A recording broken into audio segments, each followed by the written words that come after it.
సచివాలయంలో లోపలికొచ్చి పత్రికా సమావేశాన్ని పెట్టుకోగలుగుతాం.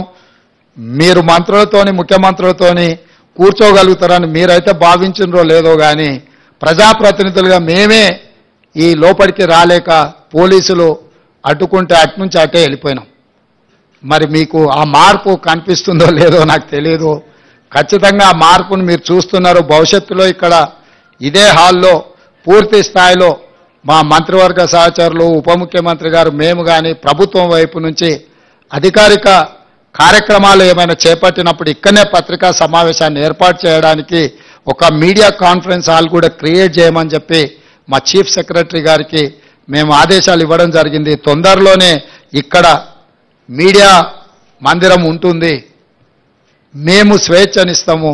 మీరు దాన్ని దుర్వినియోగం చేయకుండా అందరూ సహకరించాల్సిందిగా, ఈ కార్యక్రమాన్ని ప్రజల దగ్గరికి తీసుకెళ్లాల్సిందిగా.